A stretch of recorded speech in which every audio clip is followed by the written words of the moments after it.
How's it going, everyone? Welcome back to another wonderful episode of the Investment Hound podcast. You probably noticed, to our avid listeners, that we've been absent for a while, and that's because those of you that know, I'm in my final year of college and I got very, very busy towards the second half of the first semester. But we're back now, so don't be worrying.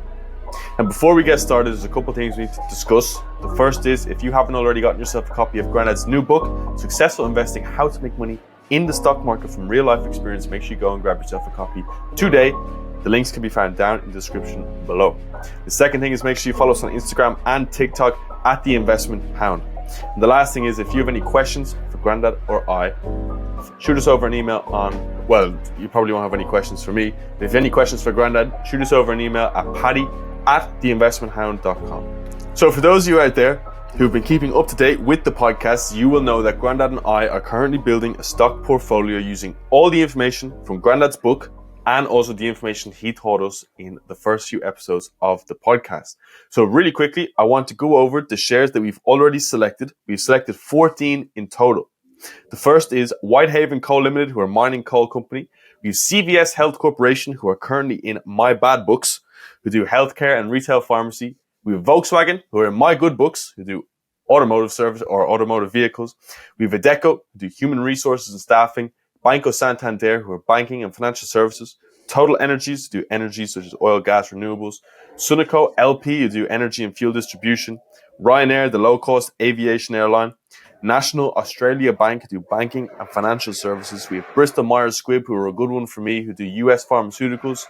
We have EDP Energias, who are the Portuguese energies producer, who are in my bad books. And we have Verizon, the US telecommunications company. And then the two we did on the last episode are Woodside Energy Group, who do oil, gas, and coal. And Emera Incorporated, who do electricity and natural gas production. So, for this week's episode, Grandad and I decided that it would be a good idea to take a step away from our usual strategy, which is where we chase value stocks with high dividends. And we're going to move into something a bit more, maybe a bit more relevant to our younger demographic, like people like myself, where we're going to be targeting growth companies. So a growth company is a business that generates significant positive cash flows or earnings, with revenues and profits increasing at a substantially faster rate than the overall economy or its industry peers. So in today's episode, we're going to be looking at two growth companies that we're going to add to the portfolio. So the first growth company that we're going to add or have a look at today is Alphabet Incorporated, specifically their Class C shares. So Alphabet Incorporated is the parent company of Google, who offer two main classes of shares, Class C and Class A, both with different tickers. The Class C ticker is GOOG and the Class A ticker is GOOGL, with the primary distinction between the two lies in the voting rights, where Class C have no voting rights and Class A have voting rights.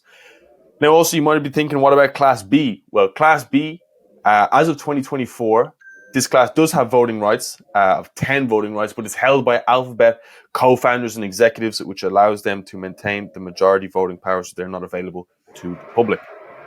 So looking at Alphabet, you can actually hear the wind so loud in the background there, Grandad. It's a very windy day here in Dublin. But anyways, the primary listing for Alphabet Class C is on the NASDAQ exchange. Their sector, of course, is technology. The sector type is cyclical. And when I was writing that, actually, I had to do a bit of research because I was thinking, well, people use Google during economic recessions and good economic, conditions. But Alphabet is classified as a cyclical stock because the revenue heavily depends on economic conditions, particularly through its advertising-driven business model. So digital advertising budgets and consumer spending tend to rise during economic growth and shrink during downturn, making Alphabet performance tied to economic cycles. So their market cap is the biggest market cap we've looked on this podcast series. It's $2.35 trillion with a T.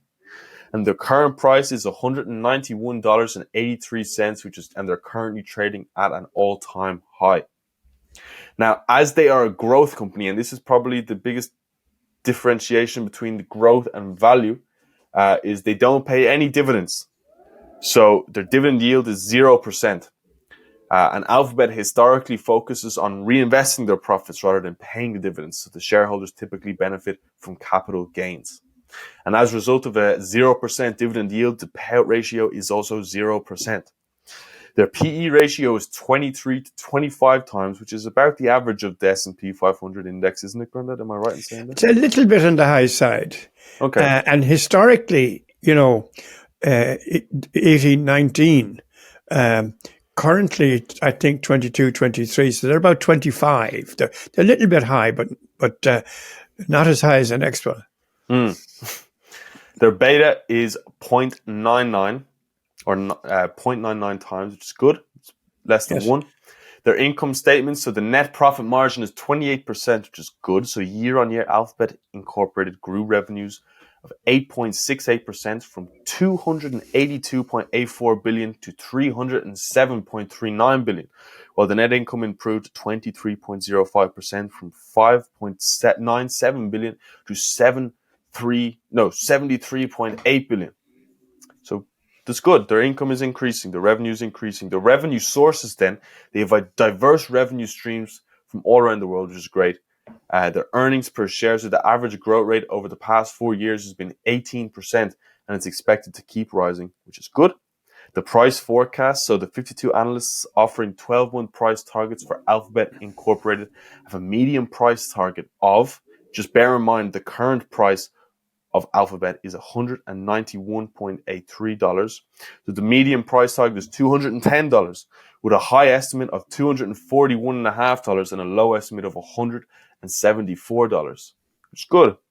And the analysts are rating it a majority outperform. So an outperform means that the company will produce a better rate of return than similar companies, but the stock may not be the best performer in the index. So Grandad, before I read out some recent news, what's your take on the financials of Alphabet? Well, the thing that I look at two things, right? Obviously, I look at the dividend yield. By the way, I have a dividend yield of 0.4 of 1%. Okay. So I'm not going to argue whether it's 0 or 0.4. It, from my perspective, it's not very attractive. Remember that the difference between dividends and capital gains is that when a company has a share price and it's going very well, the bosses get paid well. But when it's going badly, and you say to the chairman or the CEO, the share price isn't going so well.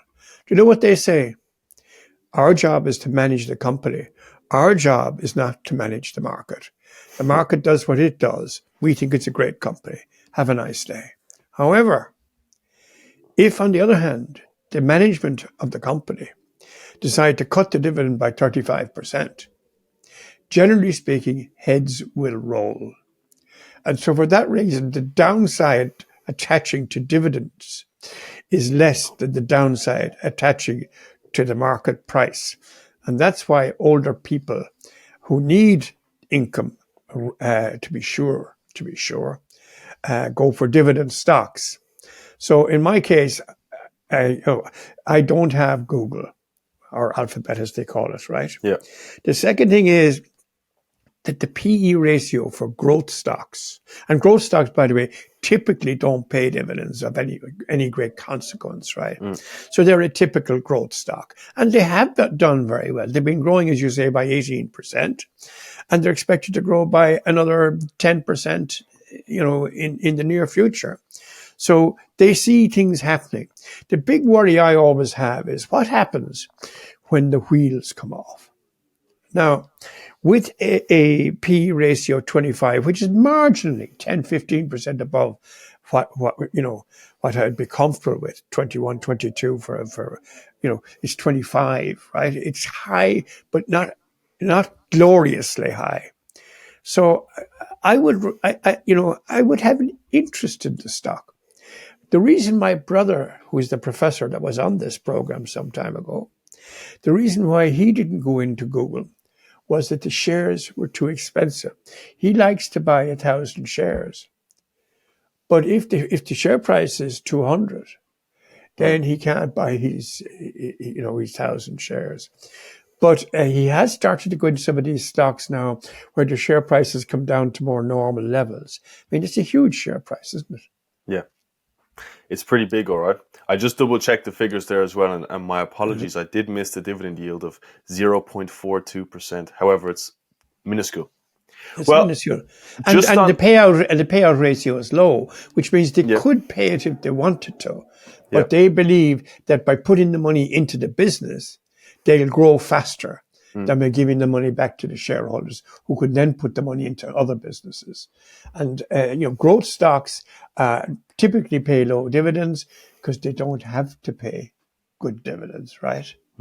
Value stocks tend to pay higher dividends because they have to, because people don't expect huge increases in the price, and therefore they have to get the dividend. Well, I saw something, Grandad. Now, I might be wrong in saying this, right?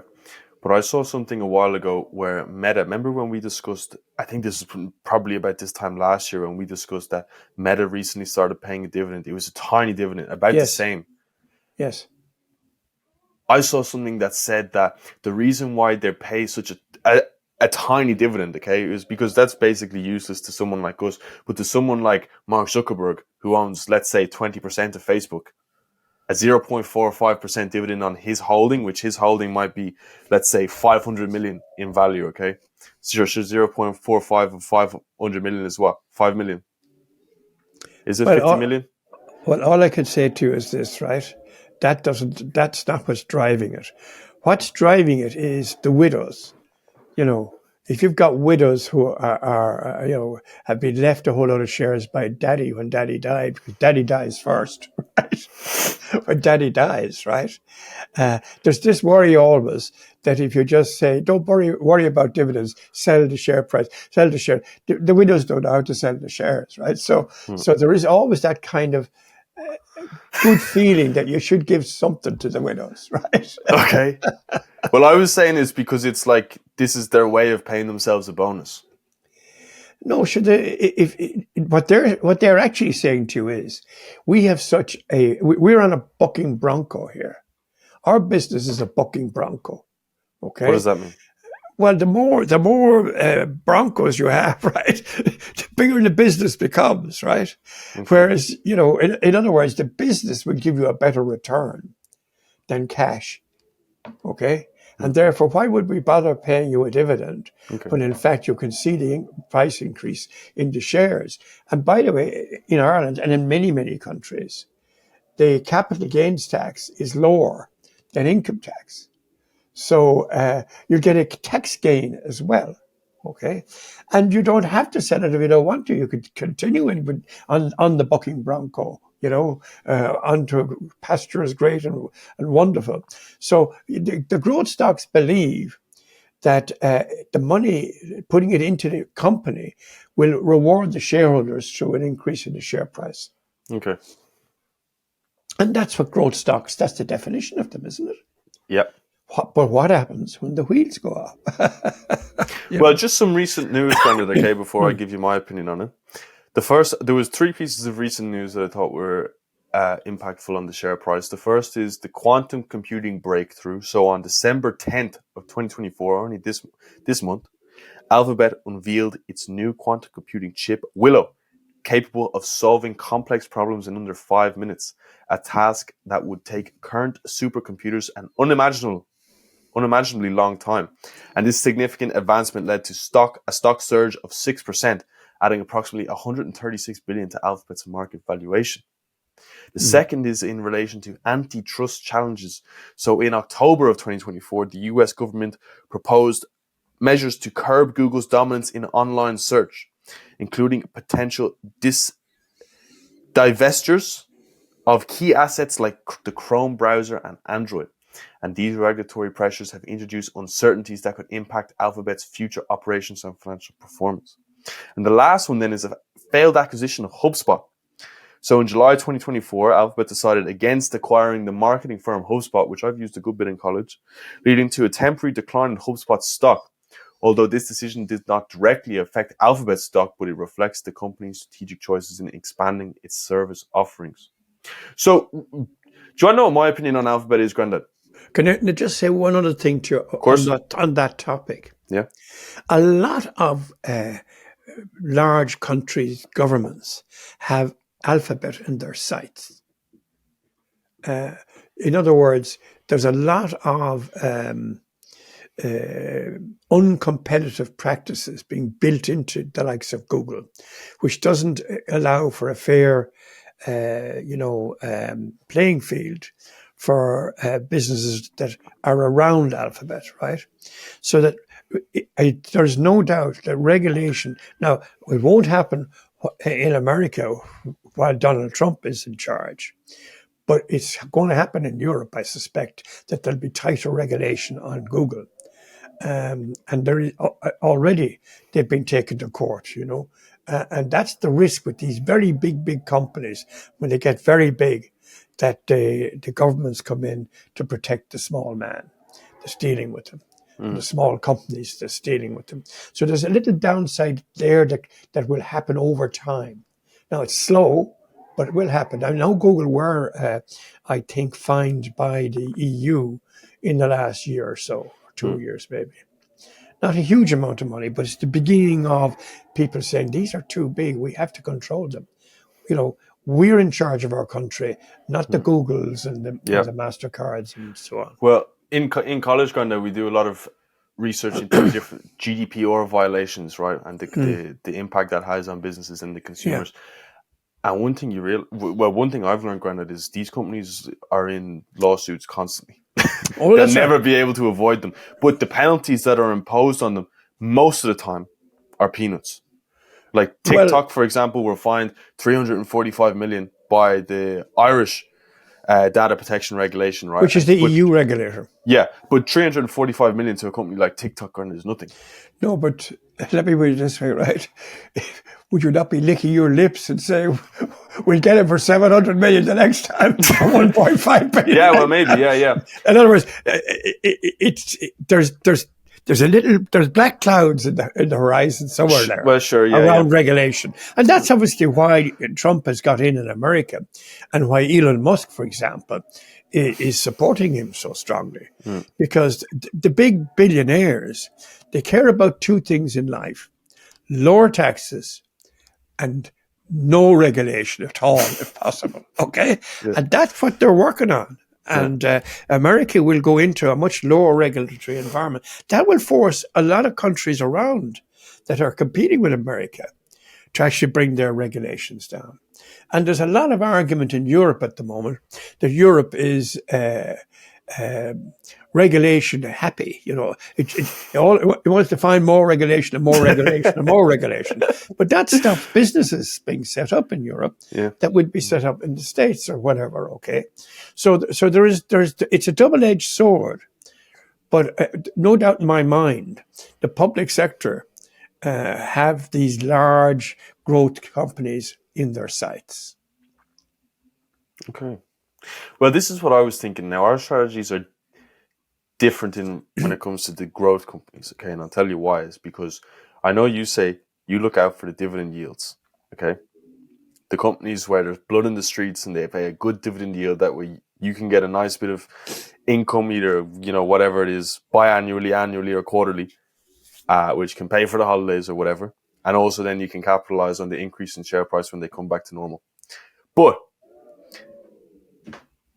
I'll be looking at Google, Grandad, from more of a Warren Buffett-esque approach. And I kind of think to myself about Google, is Google going to be around in 25, 30 years? And I think the answer is it's inevitable they will. Because they're one of the biggest companies in the whole entire world. And I just can't see them not being bigger than they are now in 20 or 35 years. Yeah, well, I think you're right. It's a question of whether or not they actually merit a PE of 25, that the market price should be 25 times the annual earnings. In other words, they will be around. There's no doubt they'll be around. But will they be the same Google in 25 years' time that they are now? I don't know.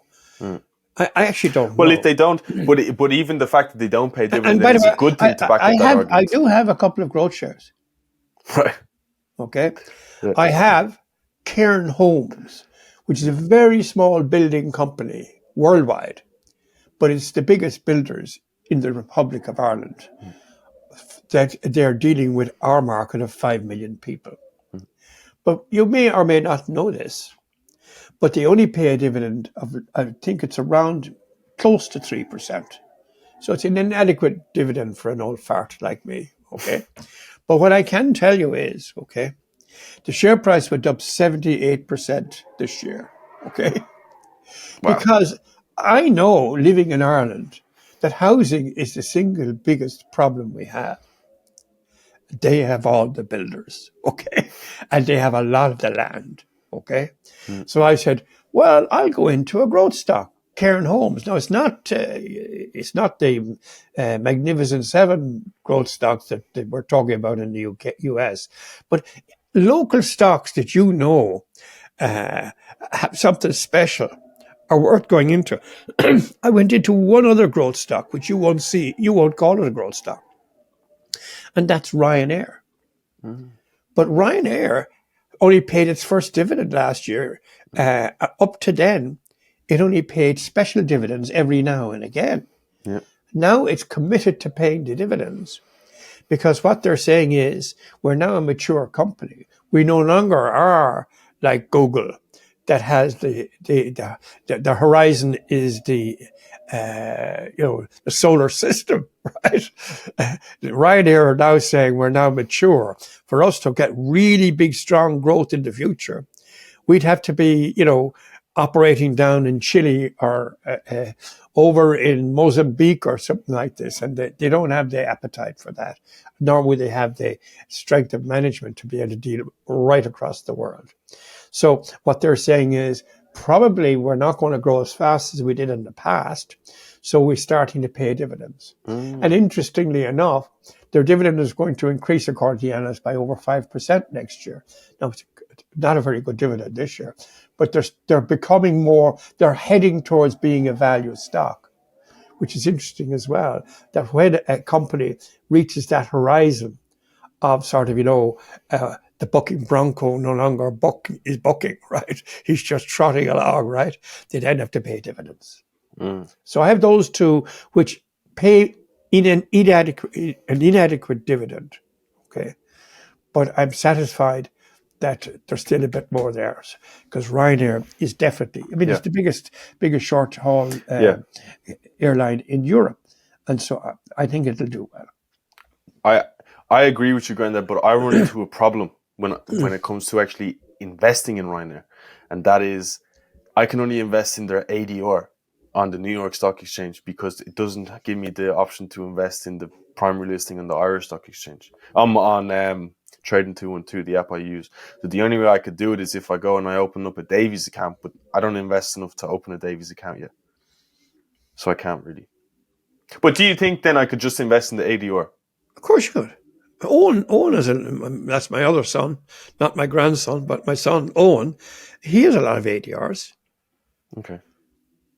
The ADR is a mimic. See, it took of what the market is doing for it. Yeah, but I was so hesitant. Why wouldn't you go into that? Well, because I was hesitant because it took a surge after the Trump election. So I was like, well, this is obviously a correction, because all the American companies went up, or the majority of them anyways went up. So I was just like, okay, I'll wait till after this, but I'll give it another look. Actually, maybe might have recorrected itself. Well, I'm going to give you two more shares next week. I'll give them at the end of the podcast. One of which would be, in my view, a strong buy. Okay. Well, let's get through to the next one here anyways, Grandad, okay? Yes. So the second growth share that we're going to be looking at today is MasterCard. So MasterCard, as everyone knows, is the leading global payment solution company facilitating electronic fund transfers worldwide. You probably have one in your pocket right now. So their primary listing is on the New York Stock Exchange. Their sector, of course, is technology. The sector type is cyclical, because as when people have more money, they spend more. Therefore, MasterCard make more money. The market cap is $482 billion. Their price is very high, $528.09, currently trading near their all-time high, and their all-time high was reached or was hit on December 27th of 2024. The dividend yield is 0.58%, so a tiny, tiny dividend yield. And the payout ratio is about 20% as well. Now, I got Grandad, because I know you said in the last one that the PE ratio for MasterCard was exceptionally high, but I got 25 times. Did you get that? 40. 40? Go into ft.com and see what it is. I was in it. Go in again.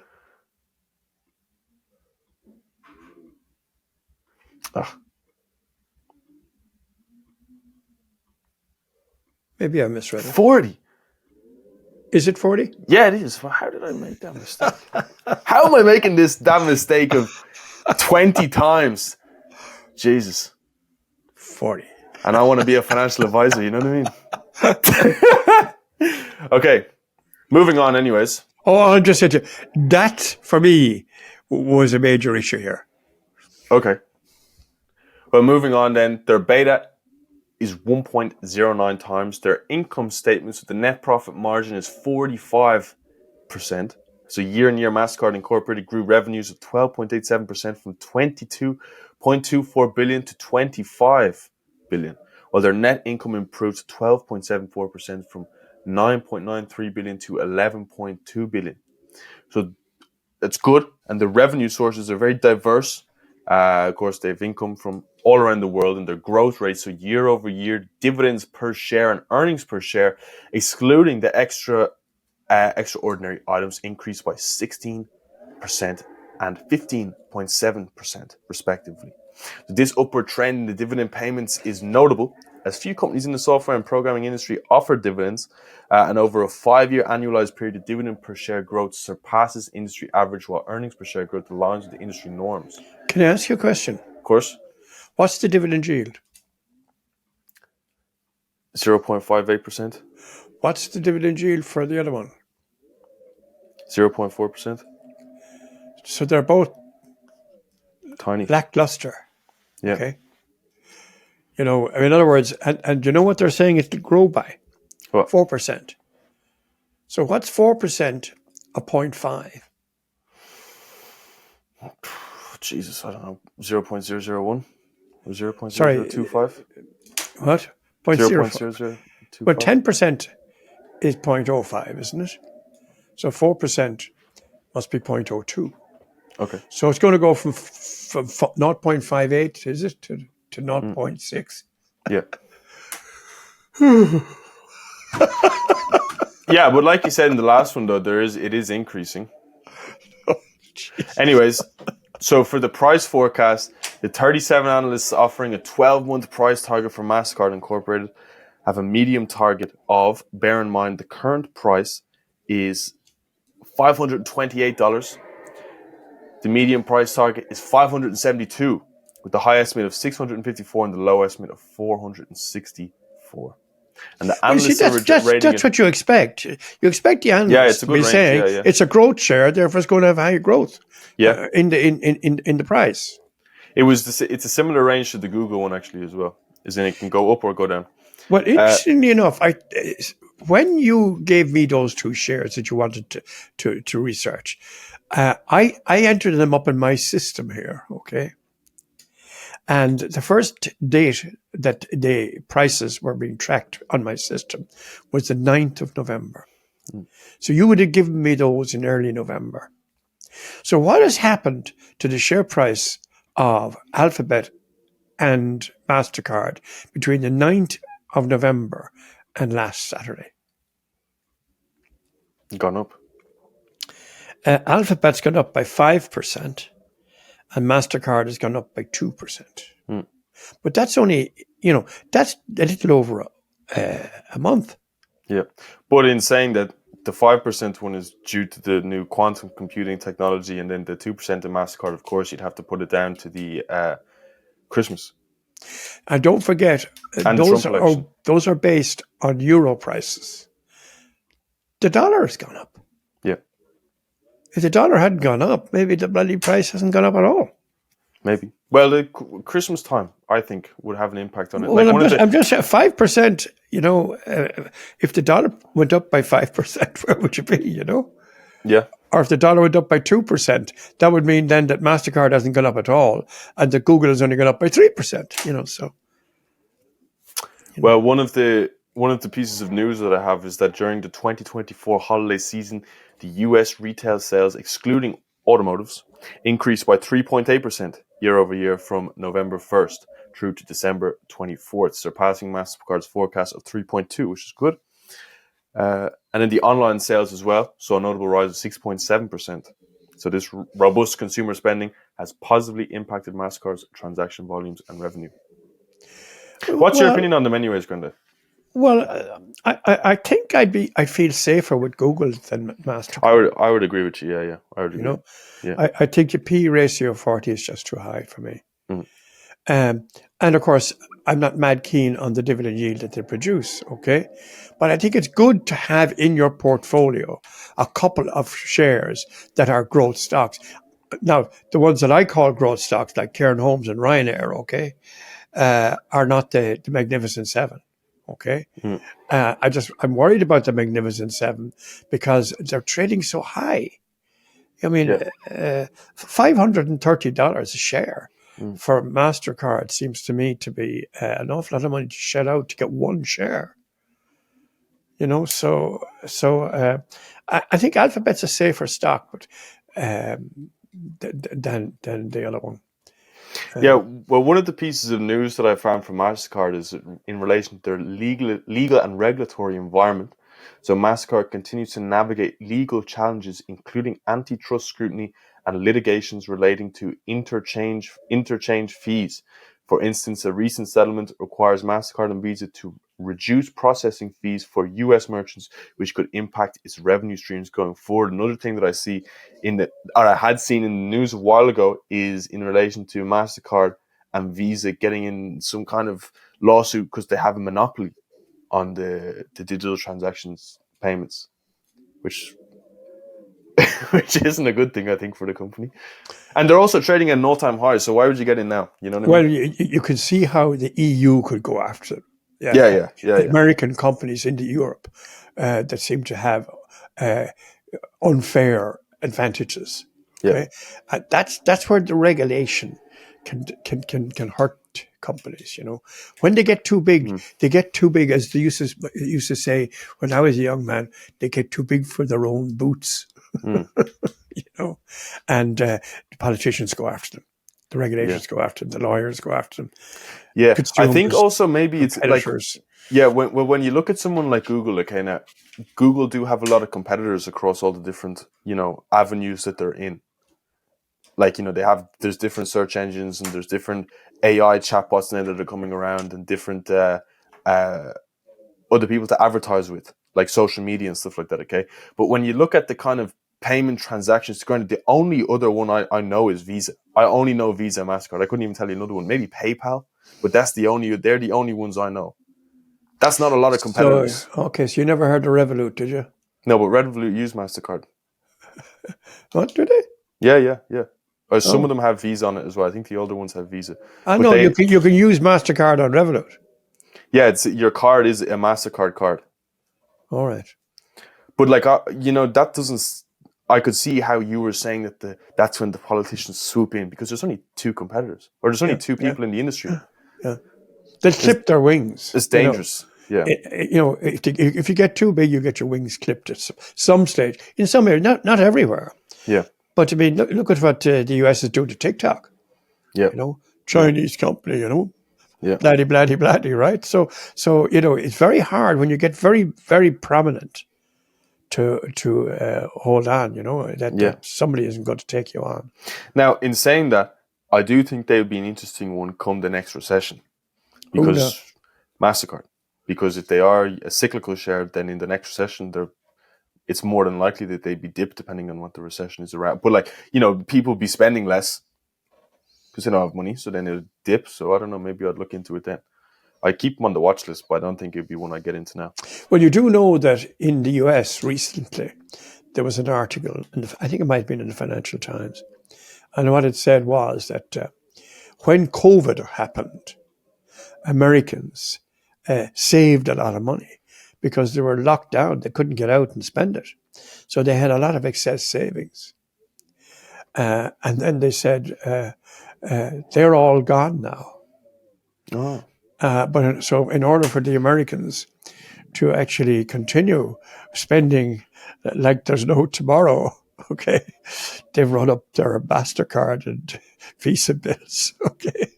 So in fact, there could be credit issues now in which won't affect Visa and MasterCard, but there's been a huge increase, I believe, in those transactions because the deposits are all gone that they had post-COVID.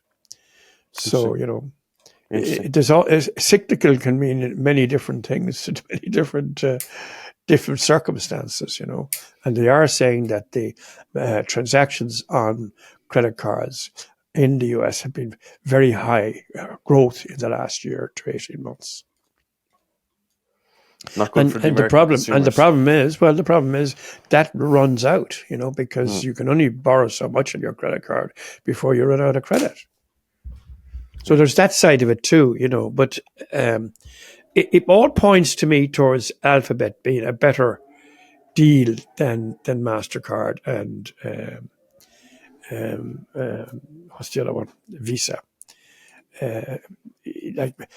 Alphabet are innovating and bringing new things in. Not sure that MasterCard and Visa have done much new things in the last few years. Do you know of anything new? No. I know two of my mates work for MasterCard. All right. As recent computer science graduates, and I don't really know what they do, to be honest. I think one of them is working on. I hope I'm allowed to say this. It's the network. They're keeping a network going. You go in and you flash your card somewhere. It's got to go all the way around somewhere. They're a payment company. No. They're not doing that. One of them is, I think, working on, like, MasterCard want to build their own version of ChatGPT for internal company issues. Oh. So, like, if you're an employee and you have a question, they can just type it into that, and then it gives you the answer. I hope I'm allowed to say that. Oh, you are. So what can we do now? Well, no, because they would have told the market that anyway. Yeah. Well, that's not a secret anyways as well. No. Every company's doing that, so. Yeah. Okay, well, I think we'll leave it there anyways, Grandad. My apologies for tripping up on those two financials. So I need to get back on the ball, we haven't done this in a while. Well, no. I'm a bit rusty. So we now have 16 shares. 16, yeah. We want to get to 20. Yeah. So I'm going to give you 2 shares. I know one of them you're going to give me. Do you? Yeah, we talked about it on Christmas. But we won't spoil it. No, I'm going to give them to you now. Okay. So we can do it next week. Okay. Yeah. One is Legal and General Insurance. Yeah. It's a life and pensions company in the UK. I think its current dividend yield is 10%. Okay. It's had a bad year because it has a lot of money in bonds. But the way that the accounting works is they mark the bonds to market prices in their balance sheets and take the difference to their P&L each year. And when interest rates go up, fixed rate bond prices come down. So they've had a bad time. But it's a complicated one for beginner investors. So no, but let me explain to you. It took me a while to wrap my head around it. No, but let me explain to you. Let me explain to you. Right? Interest rates are falling. Not going to fall as much as people thought they're going to fall, but they are falling. And that means that the bad news this year will be reversed somewhat next year. So that's Legal and General. Now, the other one then was at one stage the biggest plastics company in the world, called BASF SE. Okay? And it's a German company. I bought it some time ago, about 4 or 5 years ago, and I've lost a bit of money in it. Enough money to be for it to be painful. But again, it's paying a very high dividend yield. Okay, who knows what's going to happen to plastic the next year or two? But I thought there'd be 2 more shares for you. First of all, I think that's your first insurance share I've given you, isn't it? Yes. First proper insurance company. Yeah, and you've got plastics as well. So it's and then you can do the last 2 for the one after that, and we get to the 20 shares. Sounds good. And then we will show how to manage a portfolio. Yeah, I'm looking forward to that one. I have a few opinions. I've been keeping an eye on most of them. So. Have you? Oh, good. Yeah. Okay, I'll just wrap it up. If you haven't already gotten yourself a copy of Grandad's new book, which you can see over his head, Successful Investing, How to Make Money in the Stock Market from Real Life Experience, make sure you go and get yourself a copy today. Also, make sure you go and follow us on Instagram at theinvestmenthound.com and TikTok as well. Any final words, Grandad? No, it's just that it's great we're back. It is. And you're not back to college till nearly the end of the month. Yeah. So we should really get 3 or 4 or even 5 of these things done. Yeah. So that when you get busy again, we have accumulated. I know, don't be telling them our release strategy, Grandad. That's for me and you to know. I'm also hoping to get a few more of the interviews in Dublin done in the city as well. So. Oh, that'd be great. Yeah. Because you actually mentioned Ryanair, and that was one of the biggest videos we have, like views, 200,000 views or something like that. That's what your man said, Ryanair as well, and he said that 6 months ago, so he's ahead of you. Yeah. Well, you see, I'm not keen on companies with small dividends, but I've made a lot of money on Ryanair over the years, but then I got out of it because you have to cash in the money at some stage. So I got out of it over time, but I'm back in now, and I'm enjoying the ride. Okay. All right. Thanks, everyone. Bye-bye.